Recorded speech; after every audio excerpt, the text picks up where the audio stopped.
Em nome do Pai, do Filho e do Espírito Santo. Pai nosso que estais no céu, santificado seja o vosso nome. Venha a nós o vosso reino, seja feita a vossa vontade, assim na terra como no céu. O pão nosso de cada dia nos dai hoje, perdoai-nos as nossas ofensas, assim como nós perdoamos a quem nos tem ofendido. E não nos deixeis cair em tentação, mas livrai-nos do mal. Amém.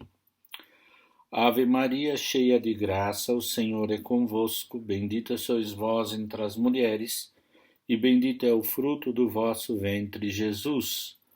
Santa Maria, Mãe de Deus, rogai por nós, pecadores, agora e na hora de nossa morte. Amém. Santo anjo do Senhor, meu zeloso e guardador, se a ti me confiou, a piedade divina sempre me rege, me guarde, me governe, me ilumine. Amém. Muito bem, queridos irmãos, nós vamos então, depois de ter trabalhado o livro do Padre Pinkers, seja da história, seja uma reflexão sobre temas essenciais da teologia moral, fundamental, nós vamos começar então, como eu já disse, o livro A Moral Fundamental de Aurélio Fernandes. Como nós já temos estudado o primeiro capítulo e o segundo, temos estudado junto com o Pinkers, porque são questões históricas e de meditação sobre o que é a moral cristã católica. Nós vamos começar no capítulo 3º do livro do Aurélio, página 61, até a página 81, são 20 páginas, que nós vamos falar sobre o fim último do homem. Muito bem, eu vou trabalhar com vocês esse texto, vou ler, procuramos sintetizar e procuramos estudar, tá bom? Página 61. Responder sobre a pergunta sobre a origem e o fim da existência humana é a questão mais decisiva da biografia de qualquer pessoa. Que sentido tem a minha vida? Qual é o fim da minha existência? De onde vimos? Para onde vamos? Que devemos fazer? São perguntas que toda a gente faz e que não podem deixar ninguém indiferente. Pois bem, desde a fundação da ciência ética na cultura grega, que se propôs que o fim último da ética é a felicidade, a pessoa deve conduzir-se moralmente porque deseja ser feliz. Pois, como diz Aristóteles, à felicidade aspiram todos os homens. Mais tarde, Santo Agostinho repete a mesma tese. Todos nós, sem dúvida, queremos ser felizes. E não há entre os homens quem não dê o seu assentimento a esta afirmação, mesmo antes de ela ser plenamente enunciada. Pois bem, para a ética cristã, a felicidade perfeita é a salvação, a vida feliz no céu, que constitui o objetivo último da existência, pois, como afirmou o Senhor, que importa ao homem ganhar o mundo inteiro se perde a sua alma? A idêntico modo de consideração obedece também o jovem rico do Evangelho, que perguntou a Jesus como tinha que se comportar para alcançar a vida eterna. Daí que o cristão, sem desprezar o valor dos bens terrenos, saiba que a razão última para se conduzir retamente não é gozar de um certo bem-estar temporal, mas alcançar a plenitude da sua vida na felicidade eterna.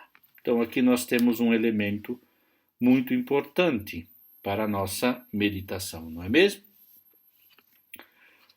O tema da felicidade já temos trabalhado muito bem nas meditações teológicas do Padre Pinkers. Página 62. Deus, fim último do homem. O Concílio Vaticano I ensina que o mundo foi criado para a glória de Deus. Contudo, a razão deste fim não é aumentar a sua glória, mas manifestá-la e comunicá-la. Pois, como escreve São Tomás, Deus abriu a sua mão com a chave do amor e surgiram as criaturas. Em consequência, a partir do fato da criação, põe-se em evidência que se Deus é o princípio de todas as criaturas, tem que ser também o seu fim último. Mas, como é lógico, Deus é, sobretudo, o fim da pessoa humana, pois, se esta tem a sua origem em Deus, como ser racional e livre, é evidente que deve tender para ele, até chegar a colocá-lo como o fim último da sua vida. E é precisamente em Deus que o homem encontra a verdadeira felicidade. É o que também experimentou Santo Agostinho, quando escreveu: Como é, Senhor, que eu te procuro? De fato, quando te procuro, ó meu Deus, é a vida feliz que eu procuro. Faz com que eu procure, para que a minha alma viva. Porque tal como o meu corpo vive da minha alma, assim a minha alma vive de ti.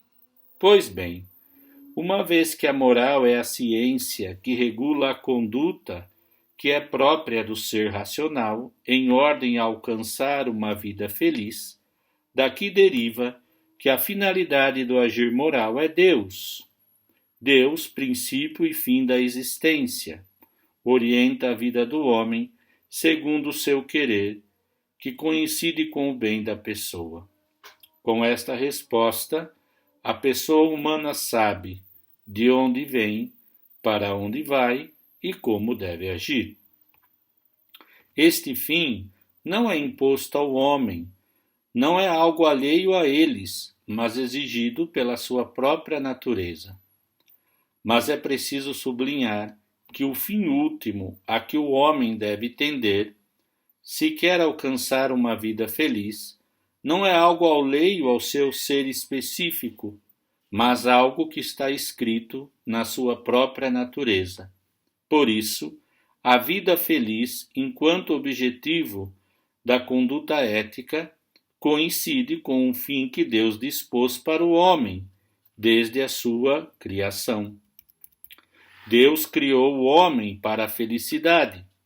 O que acontece é que, perturbado pelo pecado de origem, este fim ficou obscurecido, pelo que em determinadas ocasiões o homem erra ao desejar desordenadamente certos bens que o separam de Deus. Mas se o homem pode esquecer ou rejeitar Deus, Deus é que nunca deixa de chamar todo homem a que o procure, para que encontre a vida e a felicidade. E quando se perdeu pelo pecado, Deus dispôs a nossa salvação, tornando-nos participantes da natureza divina. Foi por esta razão que o Verbo se fez homem. Com efeito, o objetivo da encarnação e da redenção foi estabelecer o projeto original de facilitar ao homem o acesso a Deus como fim último sobrenatural da sua vida. Neste sentido, o fim sobrenatural do homem é tender e orientar a vida inteira para Deus, participando da vida trinitária, onde encontra a sua verdadeira e máxima felicidade. Por isso, nesse objetivo final, se unem o querer de Deus e o anelo do homem, escrito por Deus na natureza humana. Em consequência, há que afirmar que o fim último sobrenatural não é algo imposto ao homem de fora, é antes algo plenamente congruente com os desejos de Deus inscritos no seu próprio ser. Dito de outro modo, tender para Deus corresponde à sua lei, escrita no coração do próprio ser humano, de forma que quando este se orienta para Deus, é feliz e quando se desvia dele, não só não alcança a razão da sua existência, como destrói a sua vida. Daqui pode-se deduzir que a origem e o fim no homem se condicionam mutuamente, como ensina o Catecismo da Igreja Católica. As duas questões da origem e do fim são inseparáveis e são decisivas para o sentido e a orientação da nossa vida e do nosso proceder. O homem deve orientar para Deus todas as suas ações. Então, esse preâmbulo aqui, Deus, fim último do homem, que nós, se vocês não estudaram, estudarão na graça, mas devem ser bem alinhavados, né? Mas são um introito.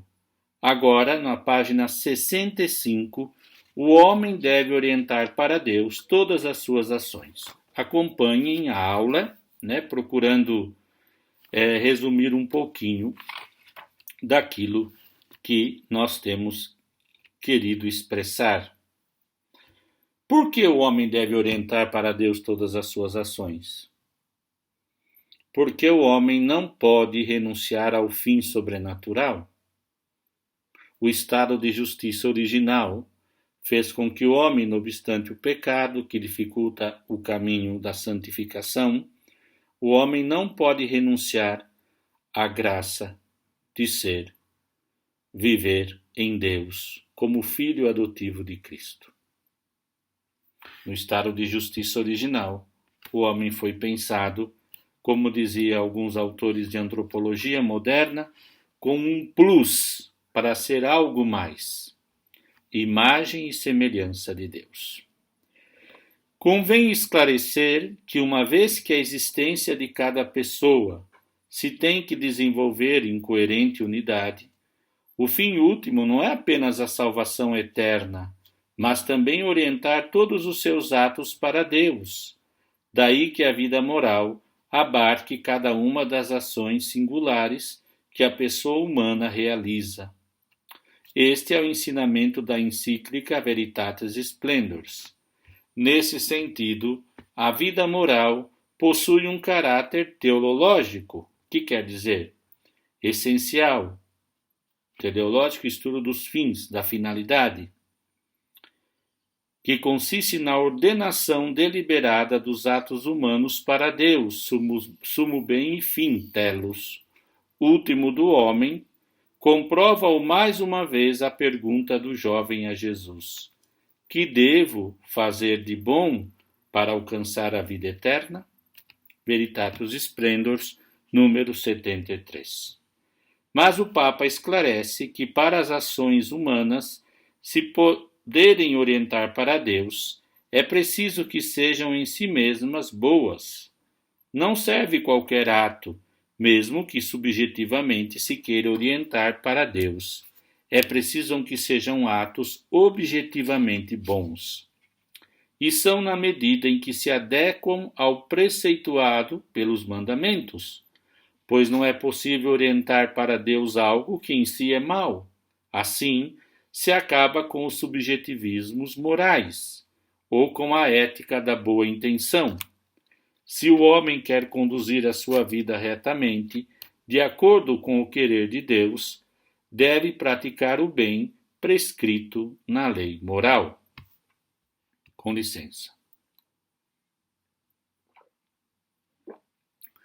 Mas esta ordenação ao fim último não é uma dimensão subjetiva que dependa só da intenção. Ela pressupõe que aqueles atos sejam em si próprios ordenáveis a um tal fim, enquanto conformes ao autêntico bem moral do homem, tutelado pelos mandamentos. É o que lembra Jesus na resposta ao jovem: se queres entrar na vida eterna, cumpre os mandamentos. Veritatis Splendors 73. E agora o autor resume isso para nós. Prestem atenção, página 66 no final. Em resumo, o homem tende para o fim último e alcança-o quando dirige todos os seus atos para Deus. e a medida da retidão moral dessas ações vem determinada pelo que prescrevem os mandamentos. Por conseguinte, o cumprimento do estabelecido pelas normas morais é o caminho para o homem alcançar a sua felicidade aqui e a salvação eterna, depois da etapa temporal da sua vida. Mas, para alcançar esse fim último, em algum momento o homem terá que tomar decisões que comprometem a sua vida. Esses compromissos não serão difíceis de assumir se pensar que a felicidade eterna recompensa o homem de todas as privações que a eleição total de Deus implica. Assim se expressa o Catecismo da Igreja Católica no número 1723. Vamos ler. A bem-aventurança prometida coloca-nos perante as opções morais decisivas. Convida-nos a purificar o nosso coração dos seus maus instintos e a procurar o amor de Deus acima de tudo. E ensina-nos que a verdadeira felicidade não reside nem na riqueza ou no bem-estar, nem na glória humana ou no poder, nem em qualquer obra humana, por útil que seja, como as ciências, as técnicas e as artes, nem em qualquer criatura, mas só em Deus, fonte de todo o bem e de todo o amor. Então aqui está resumido, mais ou menos assim, o que eu quero que vocês presumam, né? O que é a bem-aventurança? E qual é essa opção moral decisiva? Procurar o amor de Deus acima de tudo. Essa é a verdadeira felicidade. As outras coisas entram numa hierarquia de importância e de valor. O que a mensagem moral cristã acrescenta é que pôr o fim último em Deus, olha só, não exclui, antes pressupõe que o homem também se propõe a outros fins, não últimos, mas penúltimos, como podem ser alguns dos enumerados no texto da ciência. As ciências, a técnica, o bem-estar material, etc. Não são, contudo, valores últimos, nem absolutos, mas penúltimos e relativos. Mas dizer que são penúltimos e relativos não lhes retira validade alguma, apenas se nega que tenha um valor último e absoluto. Aí você vê quantas teologias nascem e que se invertem um pouco. Teologia da prosperidade. Primeiro vem o bem-estar e depois vem Deus, porque Deus é que te dá o bem-estar. Na verdade, o bem absoluto é o bem-estar, não é Deus. Isso é para se pensar. Ok? Bom, perante isso nós temos algumas páginas introdutórias sobre o que é como o homem deve orientar suas ações a Deus. Colocar Deus no centro. E esse centro é a pessoa de Cristo. Então, olha, eu estou com um pouco de asma, vou dar um descanso e já volto para continuarmos, tá bom?